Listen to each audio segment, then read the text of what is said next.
ॐ भूर्भुवः स्वः तत्सवितुर्वरेण्यं भर्गो देवस्य धीमहि धियो यो नः प्रचोदयात्।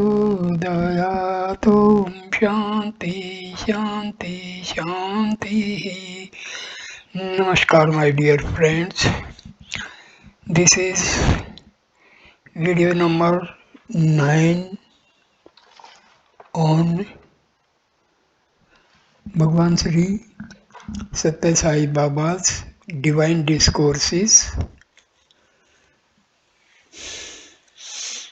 most suitable for sadhakas pursuing the sadhana of self-realization and liberation.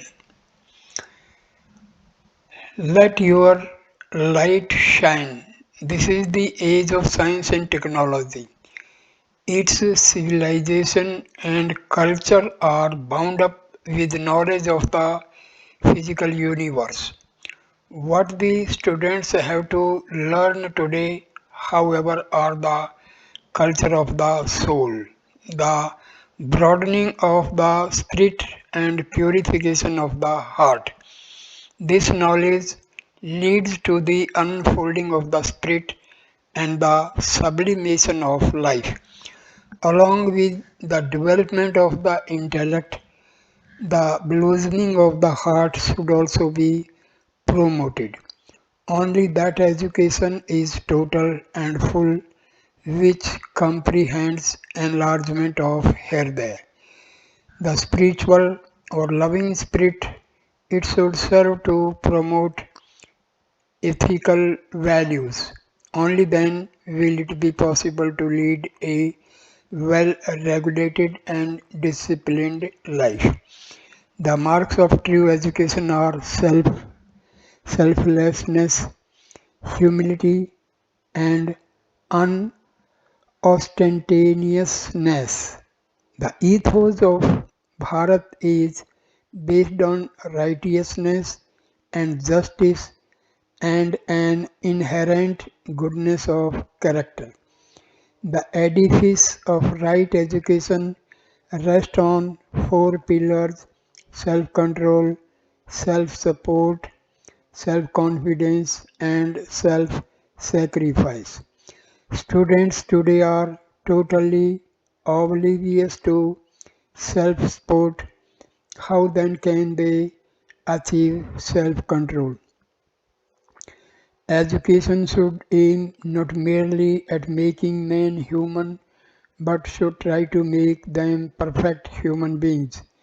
We may not have all the physical means necessary to help to protect the country, but if we adhere to truth, that will confer on all of us the strength we need. If we stand by truth, we shall be saving the whole world. The 6 virtues students should cultivate. Students have to observe some do's and don'ts during the educational career. Foremost among these is the cultivation of good company.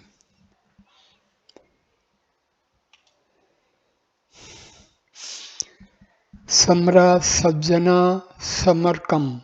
Welcome the company of the good.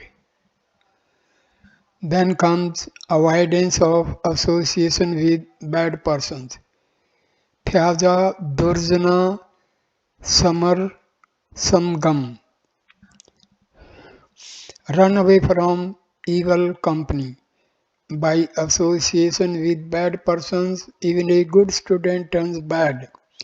Kuru Punyam Ahoratharam. Do meritorious deeds night and day. You must be engaged in sacred actions. You must participate in service activities, serving with patience and sympathy the sick and the destitute. You must always be prepared to render any kind of help that people in distress might need. Man is subject to the vagaries of the mind. Hence, students should try to cultivate the six virtues of Shama, Dama, Uparti, Titiksha, Shraddha, and Samadhana. Sama means control of the external senses. Dhamma means control of the internal senses, namely that external sense organs operate. The internal senses are not visible. They are like the steering wheel in a car. The wheels that are external cannot turn unless the steering wheel is turned. The mind is the steering wheel. It is only when the mind acts that external organs like hands and feet can function. Hence, students should try to control the mind using the intellect and the discriminating power of the chitta. Uparti is the process of turning the mind inward and purifying one's thoughts and feelings. By these means of self-control and self-regulation, one should try to get self-satisfaction.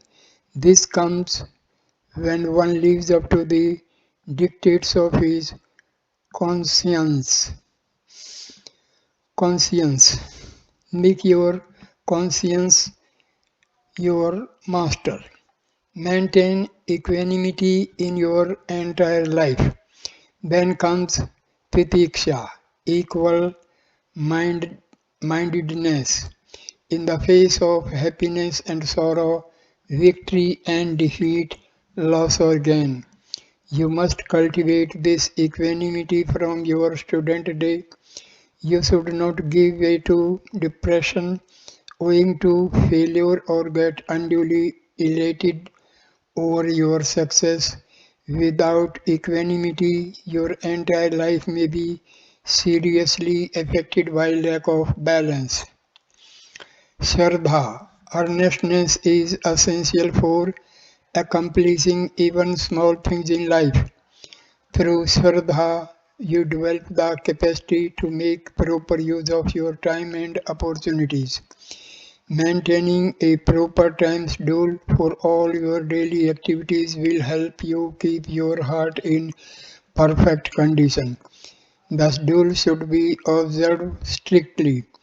The decline in discipline everywhere which we witness today is due to the failure to observe the rules relating to time and place. Education today has taken the wrong road. There is no spirituality or excellence in it. The accent in all on getting some book knowledge by rote, scoring marks in the examinations and getting degrees to earn a living. Education should be for acquiring knowledge and not for earning a livelihood. The essence of true freedom. The aptitudes of students for specific subjects like mathematics or literature should be ascertained by teachers, and students should be encouraged to develop their special talents.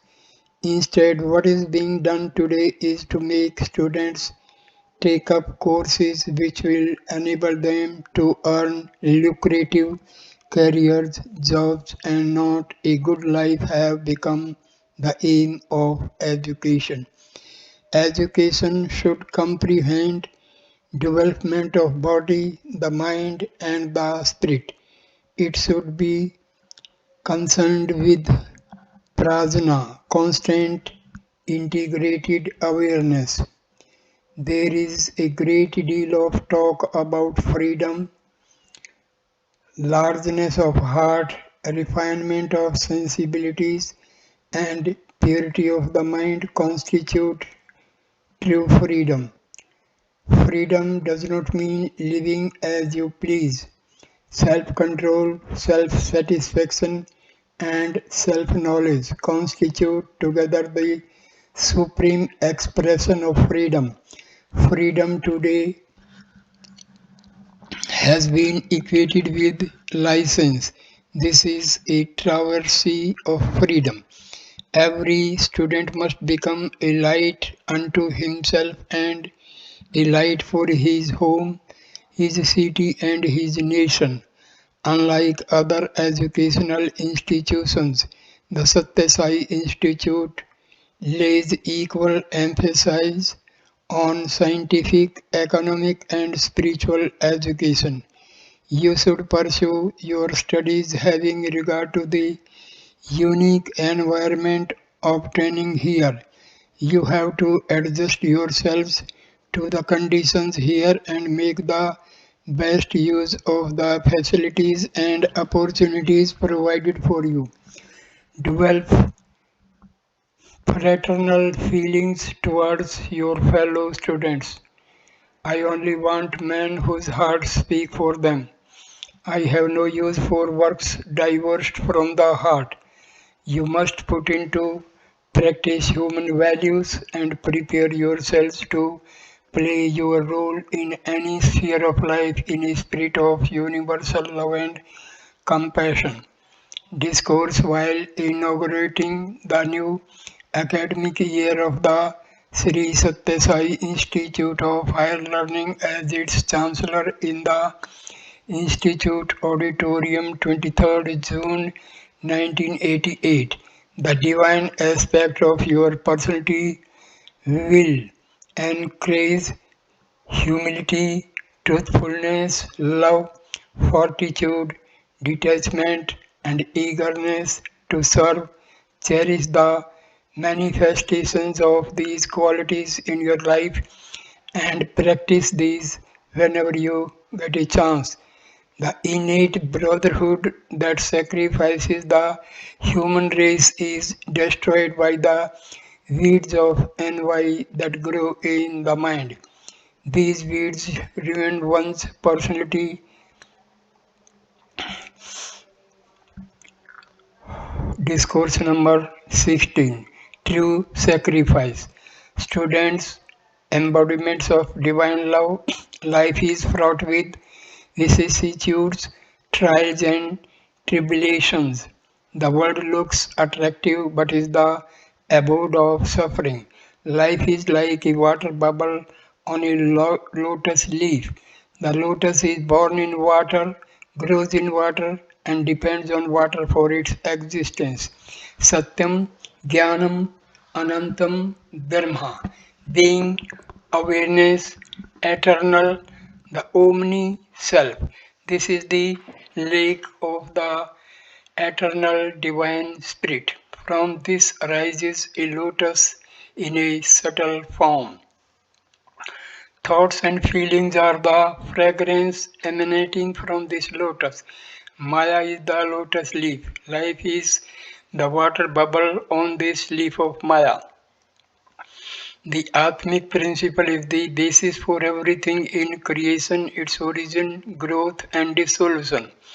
Considering the evanescent body as permanent and real and leading a life devoted to worldly and mundane pursuits, man is lost in delusions which cause sorrow and suffering. Ignorance of his true nature is the root cause of all sorrow.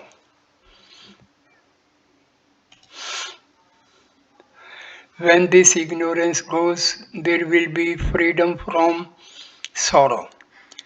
Gita lays stress on in inquiry into eternal.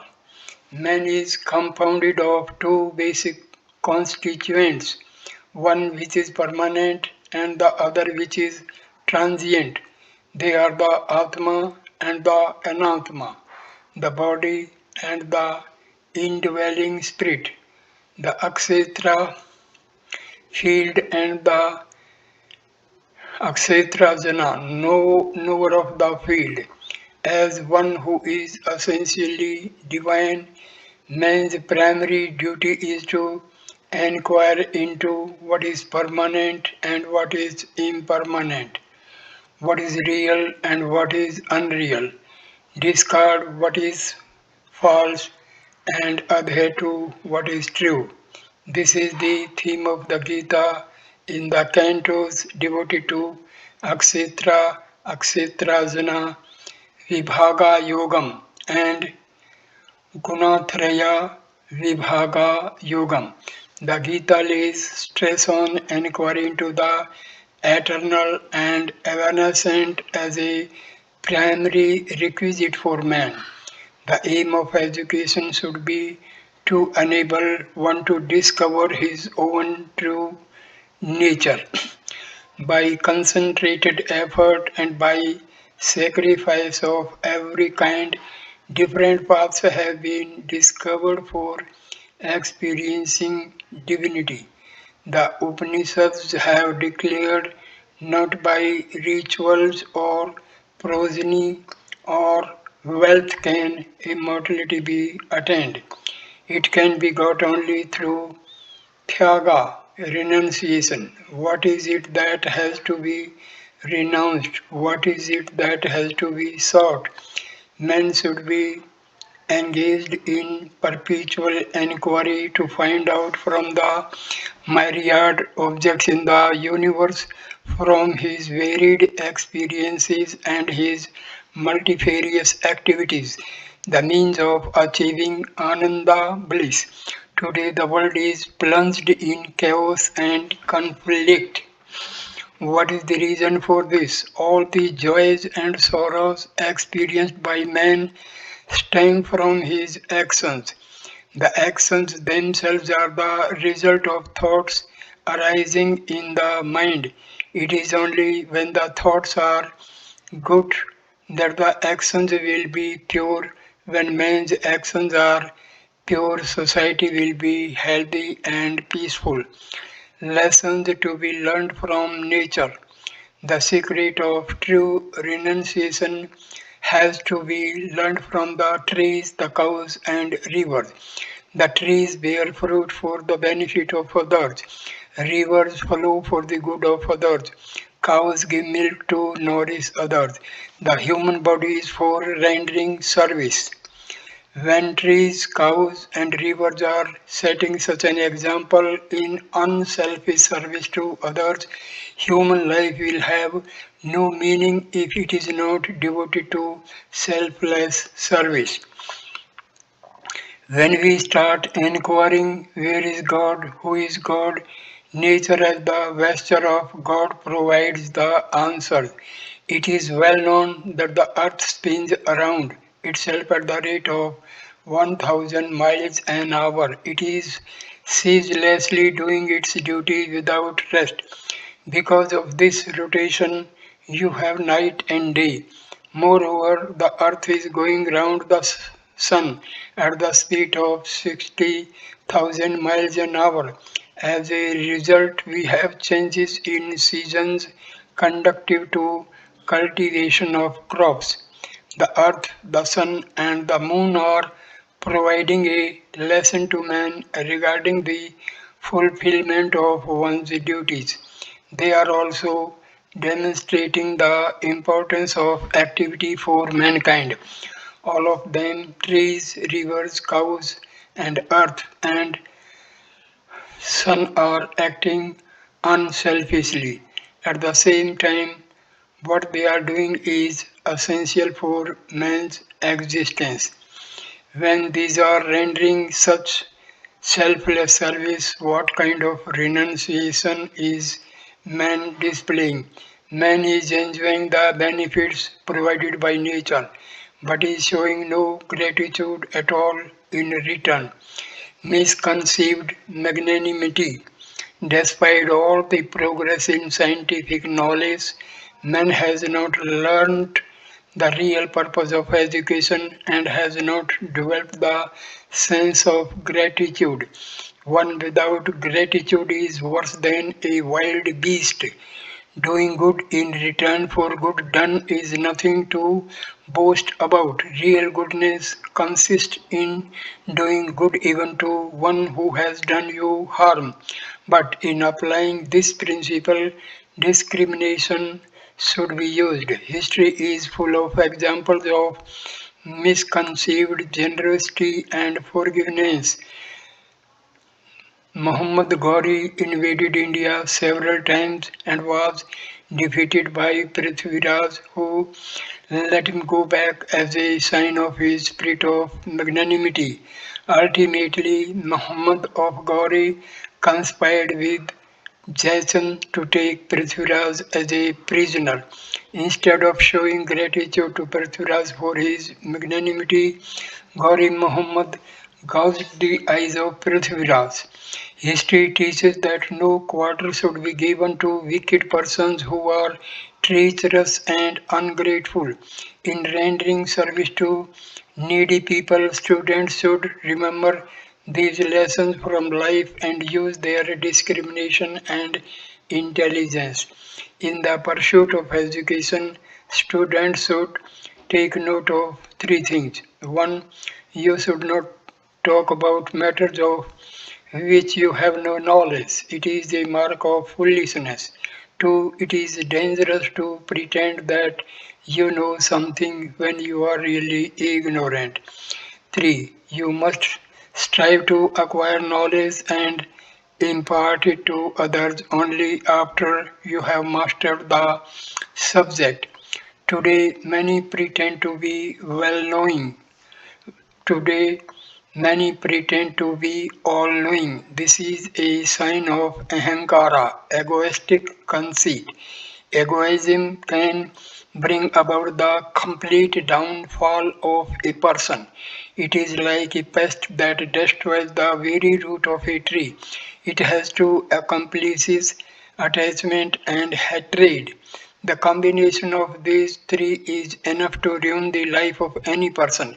As the primary need is to get rid of egoism, which is fostered by ignorance. Education can become meaningful only when you have developed humility and right behavior. Learn the value of leading a simple life. Today, much effort is wasted on ostentatious living. Students should learn the value of leading a simple and unostentatious life. You may be aware of Sardar Patel, who was Deputy Prime Minister in the government formed after independence. One day, a colleague of his, Mahavir Tyagi, went to Patel's residence. While talking to Patel, Tyagi noticed Patel's daughter, Maniben, doing the household chores. She was wearing an old sari, patched up in some places. Tyagi asked her, Maniben, you are getting a bad name for your father. What a high position he is holding in the government. He is the deputy prime minister of the country. Being his daughter, if you are like this, you will be taken for a beggar. The dress you are wearing is not befitting at all. Maniben was indignant and told Sri Tyagiji, it is only those who have earned money by foul and unjust means that should feel sorry for the clothes they wear. I am not ashamed to wear the clothes out of my own labors while I am carrying on my legitimate duties. Those who spend lavishly on their comforts by the money earned by their parents have to feel ashamed about themselves. I have nothing to be ashamed about. In looking after my aged father,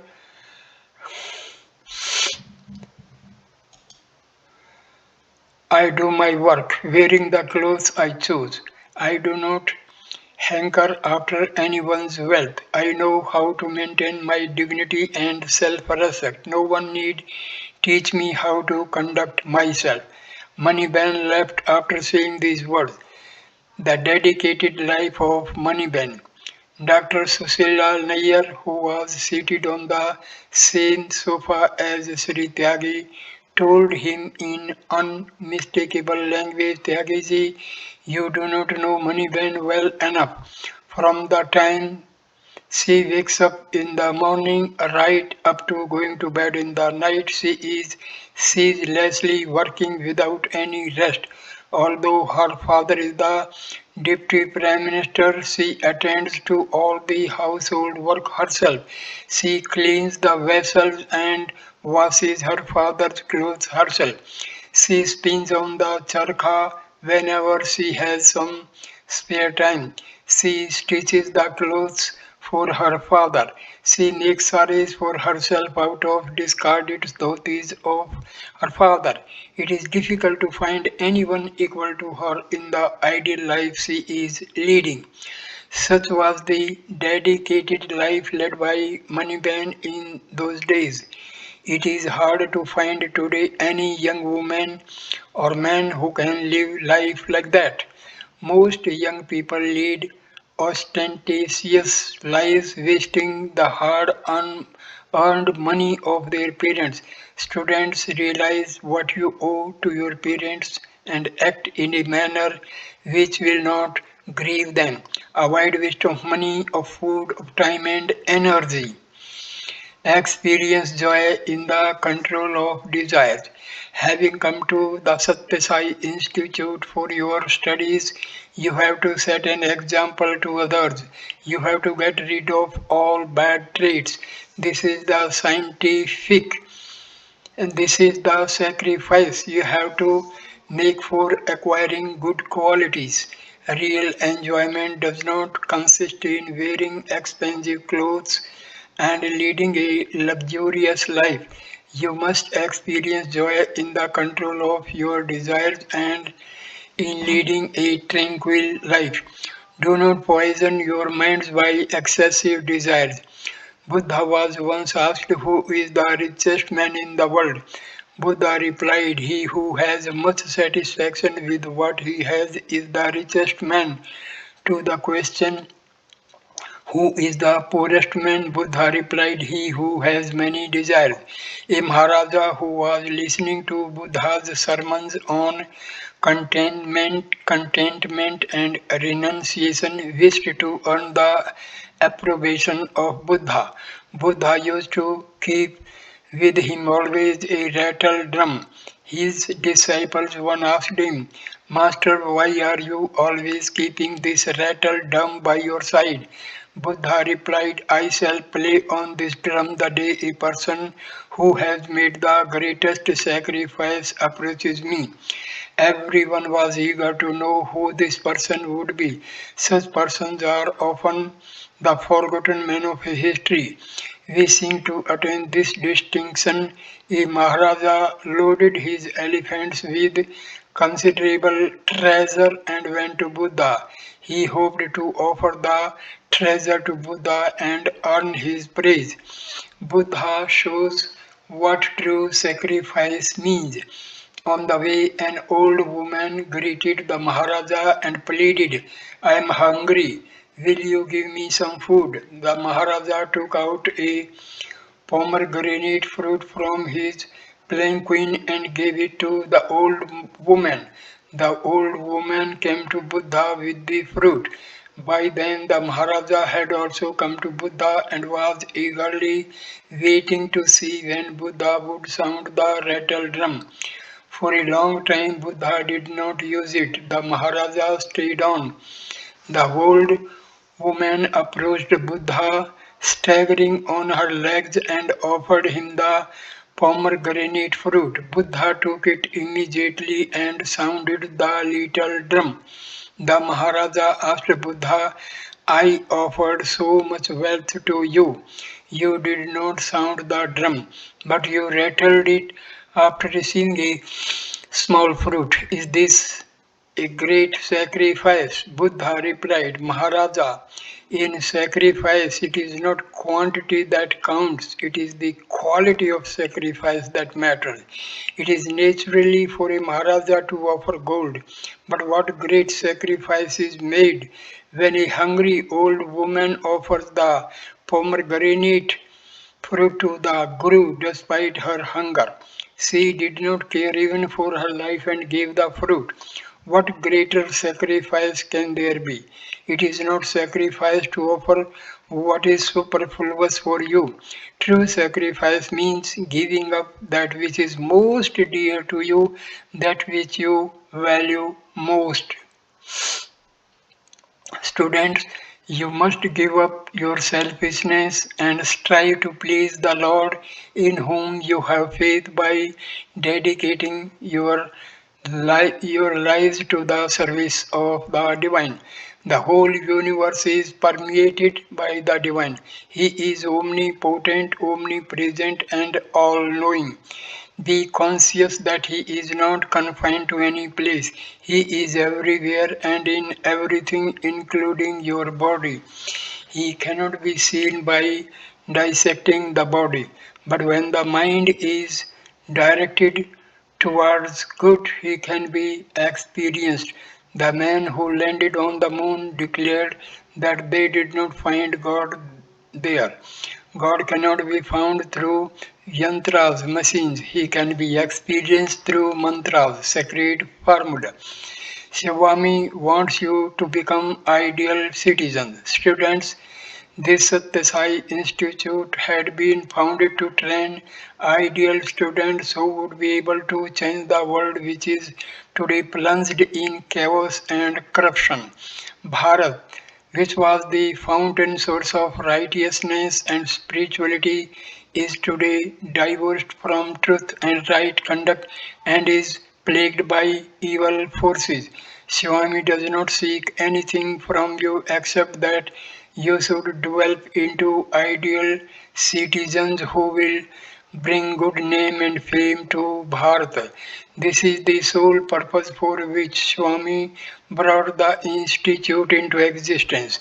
All education is free here. You have all the facilities needed for your studies. You have to transform yourself and help to transform the country. In olden days, people regarded everything as given by God. They placed God first, the world next, and themselves last. Today, all this has been reversed. The I comes first, the world next, and God last. The Mahabharata shows what it means to place God in the forefront or otherwise. Both Arjuna and Duryodhana went to Krishna to seek his help in the impending war. Krishna said they could make the choice between himself and his army. Arjuna opted for Krishna and Duryodhana chose Krishna's army.